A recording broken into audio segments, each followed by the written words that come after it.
અરે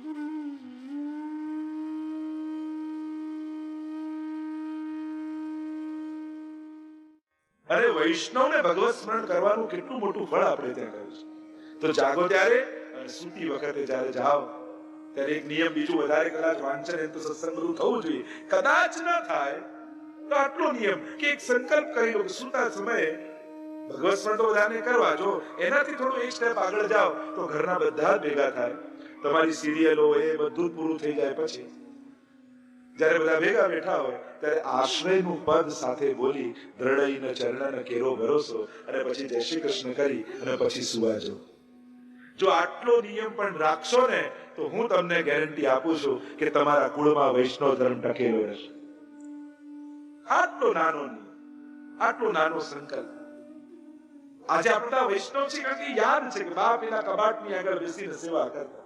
હવે વૈષ્ણવ છે, અમને લાડુડી આપતા, અમને બીડી આપતા, અમને મિશ્રી આપતા. એ નાનકડી મિશ્રી એ બાળપણમાં જે મોઢામાં મૂકીને એ લોહીમાં બની વૈષ્ણવી સંસ્કાર બની આજે જીવંત રહી.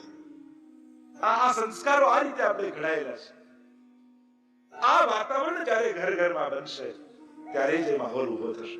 અને એટલા માટે જે કરવા માંગે છે એને સગવડતાઓ આપો, એને અનુકૂળતાઓ ઊભી કરો, એના માટેનું ઉત્તમ વાતાવરણ સમાજમાં બનાવો, તો જ આ માર્ગમાં વૈષ્ણવ આગળ વધી શકશે.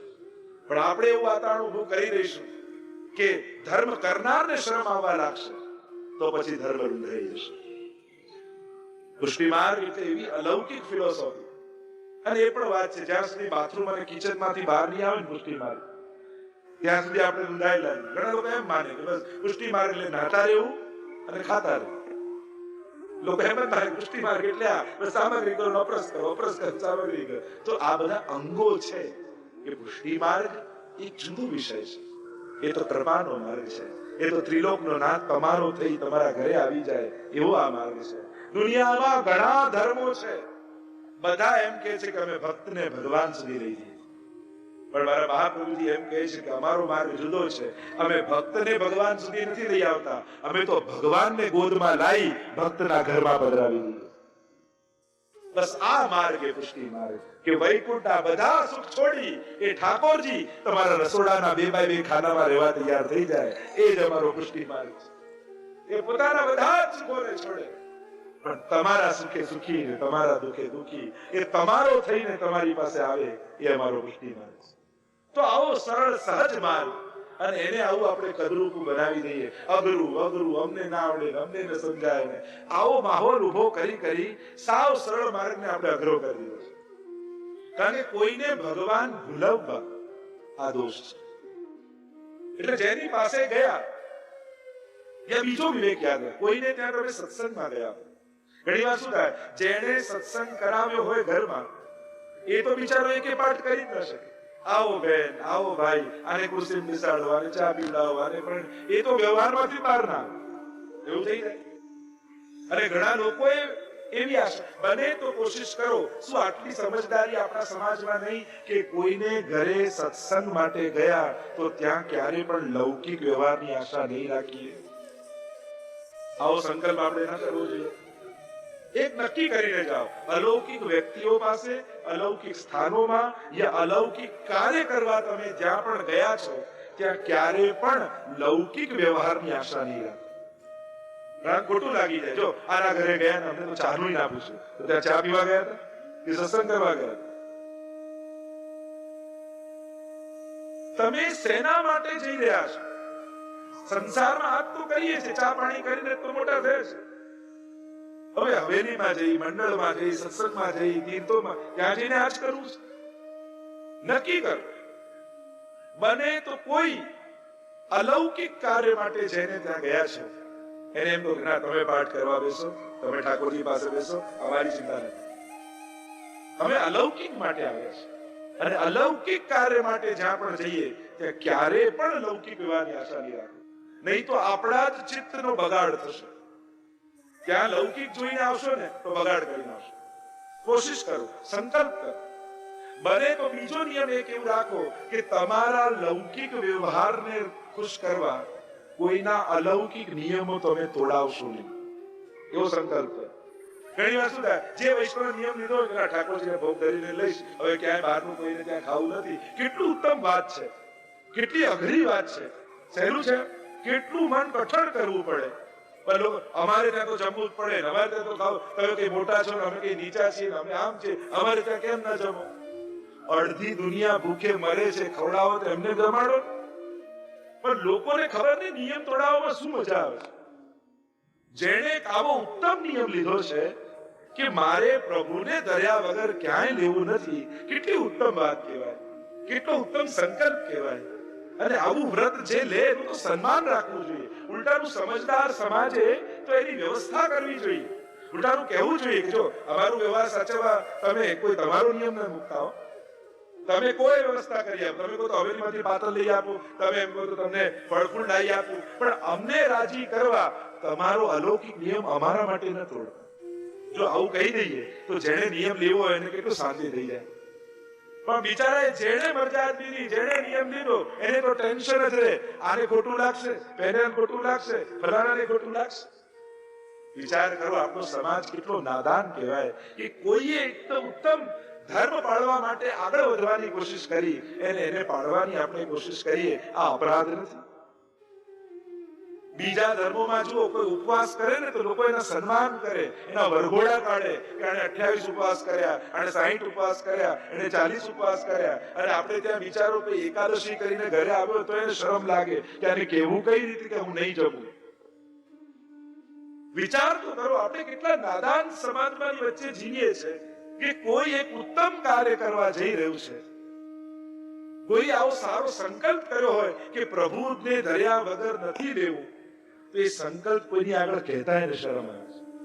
એવું વાતાવરણ આપણે કરી રાખ્યું છે કે કોઈ પોતાનું ધર્મ પાળી નથી શકતું, એને શરમ લાગે, સંકોચ લાગે છે. ઉલટાના એવા વ્યક્તિઓને આદર થવા જોઈએ, સન્માન થવા જોઈએ. કારણ કે સમાજમાંથી આદર્શો સમાપ્ત થઈ જશે, પછી કોની આગળ આંગળી ચીધીને કહેશો કે બેટા વૈષ્ણવ આવો હોય? કોઈ એવો મર્યાદી, કોઈ એવો આદર્શ વૈષ્ણવ હશે તો આપણે બતાવી શકીશું કે આને વૈષ્ણવ કહેવાય, આને વૈષ્ણવતા કહેવાય, આને વૈષ્ણવ ધર્મ પાળ્યું કહેવાય. અને આપણે એવા લોકો જ સમાપ્ત કરી નાખીશું. અને જે સમાજમાંથી આદર્શો સમાપ્ત થઈ જાય, એ સમાજની આવતી પેઢીને પ્રેરણા મળવાનું બંધ થઈ જાય છે. અને એટલા માટે આવા પ્રેરક લોકો માટે આદર ભાવ સમાજમાં થવો જોઈએ, સન્માન ભાવ થવો જોઈએ. અને જમાડવાના બહુ શોખ હોય તો ગામમાં ઘણા ભૂખ્યા સુઈ જાય છે, એમને જઈને જમાડીએ. પણ જેણે નિયમ લીધા છે, આપણી લૌકિક ખુશીને કારણે કોઈના અલૌકિક નિયમ તોડાવશો નહીં. વ્યવસ્થાઓ ઊભી કરો ગામમાં. જે ગામમાં તમે રહેતા હો ત્યાં 4-5 વૈષ્ણવ એવા હોવા જોઈએ કે એ લોકો પણ સમાન રૂપે સેવા કરતા હોય, એટલે કોઈને પણ સેવામાં અડચણ આવે તો કોશિશ કરો કે ગામમાં એવું ગ્રુપ, દરેક ગામમાં એવું એક ગ્રુપ વૈષ્ણવનું ઊભું થાય કે કોઈને પણ ગામમાં અડચણ હોય તો કે અમારે ત્યાં ઠાકોરજી પધારો, અમે બધી તમારે ઠાકોરજી લાલ લડાવીશું. જો આવા વૈષ્ણવના મંડળો તૈયાર થાય, એક સેવા સહાયતા મંડળ જેવું, એવા મંડળો તૈયાર થાય કે જે કોઈને પણ તકલીફ હોય ઠાકોરજીની સેવામાં તો એના ઘરે જઈને સેવા કરી આવે અથવા પોતાના ઘરે પધરાવી લે, તો કોઈને ઠાકોરજી પધરાવતા ડર ન લાગે. વ્યવસ્થાઓ ઊભી કરો, સગવડતાઓ ઊભી કરો, એવો માહોલ ઉભો કરો કે બીજાને પણ ઠાકોરજીની સેવા કરવાની ઈચ્છા જાગે. આપણે તો માહોલ જ એવી કરી દઈએ, તમે નહીં કરી શકો સેવા, તમારાથી નહીં સચવાય, તમે આ નથી પાળતા, આ નથી કરતા, આમ નથી કરતા, આમ પેલો તો ડરી જાય, મારાથી તો થવાનું જ નથી. આપણે અત્યારે આવો માહોલ કરી દીધો છે. જે સૌથી મોટું જીવનનો આનંદ છે એને જીવનનો સૌથી મોટો ભય બનાવી દીધો છે. સેવા એ આપણા જીવનનો સૌથી મોટો આનંદ છે, એને જીવનનો સૌથી મોટો ભય. એમ લાગે કે સેવા કરીશ એટલે અપરાધ જ થવાનો છે. અરે અપરાધ જોવા ઠાકોરજી આવ્યા જ નથી, એ તો તમારી સેવા લેવા આવ્યા છે, તમારી સાથે આનંદ કરવા માટે આવ્યા છે. અને એટલા માટે આપણા સમાજે જાગૃત થવાની બહુ જરૂર છે, સારો માહોલ આપવાની બહુ જરૂર છે. કારણ કે સારું વાતાવરણ ખતમ કરી નાખશો તો આવતી પેઢી માટે એવો માહોલ આપણે કરી નાખ્યો કે આવું અમારાથી તો થાય જ નહીં. અને જ્યારે આવો માહોલ બનાવીને આવતી પેઢીને આપશો તો એ આ બધું નહીં સ્વીકારી શકે, આ બધું નહીં અપનાવી શકે. અને એટલા માટે જો તમે ઈચ્છતા હો કે તમારા માથે બિરાજતા ઠાકોરજી તમારા ગયા પછી પણ તમારા ઘરે જ રહે, તો યુવાનોને સારો માહોલ આપો. અમારા બાળકોને સારો માહોલ કે હા ચાલ તું આવ, તું સેવામાં આવ, તું જોડાવ. આજે તારો જન્મદિવસ છે ને, તું બહાર બધે પાર્ટી કરીશ, બધાને જમાડીશ, પણ આપણા ઘરે બિરાજતા ઠાકોરજીને વિસરી નહીં તારે તું. ચાલ એમ તો તું સેવામાં નથી આવતો, પણ આજે તારો જન્મદિવસ છે, તારી બધી જ વાત હું માનીશ, પણ એક વાત મારી માન, તારો જન્મદિવસ છે એટલે આ કટોરી વિસરી તારા હાથે ઠાકોરજી કેવા આનંદમાં આવશે, તને જોઈને કેટલા ખુશ થશે. આવું પ્રોત્સાહન આપતા કેમ નથી આવડતું આપણે? નવી વહુ ઘરમાં આવે એને પ્રોત્સાહિત કરો કે અમારા હાથનું તો આરોગ્ય ઠાકોરજી કંટાળી ગયા, આવ તું બનાવ ને. તું નવી ઘરમાં આવી છું, જો તારા હાથનું ઠાકોરજી આરોગશે તો એને કેવો આનંદ આવશે. અને પછી વહુ બનાવે સીરો સાવ ઢીલો થયો, કોઈ ખીજાવું નહીં, આ મારો તો રોજ કડક થાય, આ ઢીલો સીરો ઠાકોરજીને આરોગવો હશે એટલે તારા હાથથી આવું બનાવડે. કોઈને પ્રોત્સાહિત કરતા આપણને કેમ નથી આવડતું? ઠાકોરજીને ઘરના બધા જ મેમ્બર જોઈએ છે.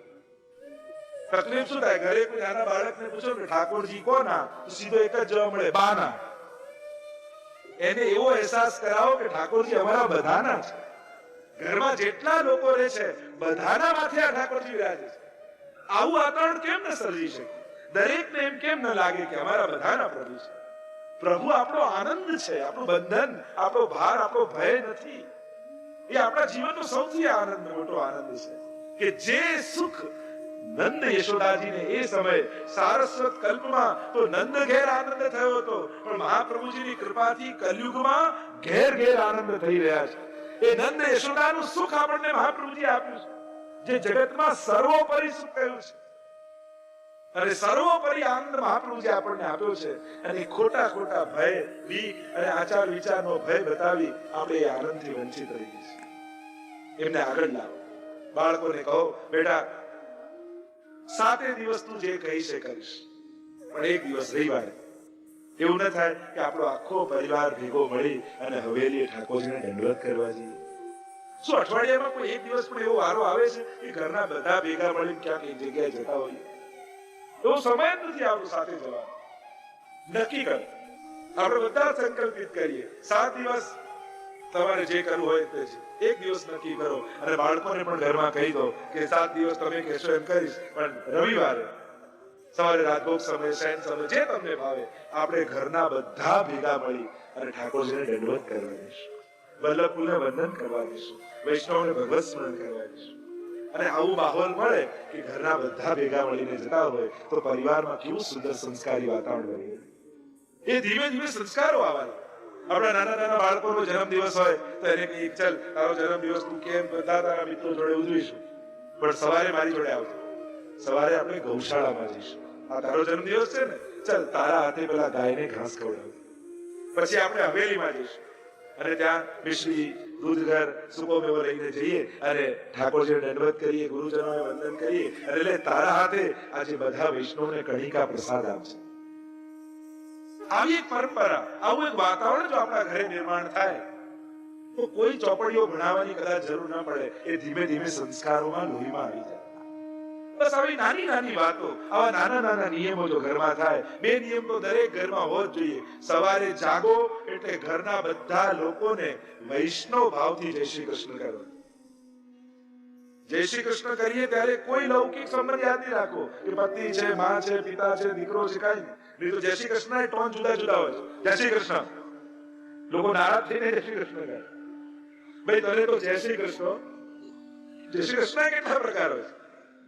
લોકો ભગવત નામને પણ કઈ કઈ રીતે વાપરતા હોય છે કે મેં તો છેલ્લા જય શ્રી કૃષ્ણ કરી લીધા એમ જોડે. લોકો જય શ્રી કૃષ્ણને કેટલા રીતે વાપરે છે. એટલે જ્યારે કોઈની સાથે પણ ભગવત સ્મરણ કરો ને ત્યારે 1 સેકન્ડ માટે, જ્યારે જય શ્રી કૃષ્ણ બોલો એટલો 2-4 સેકન્ડ લાગે, એટલી ઘડી પણ એનામાં વૈષ્ણવ ભાવ લાગે કે આ મહાપ્રભુજીનો સેવક છે, આ મારા ઠાકોરજીનો સેવક છે.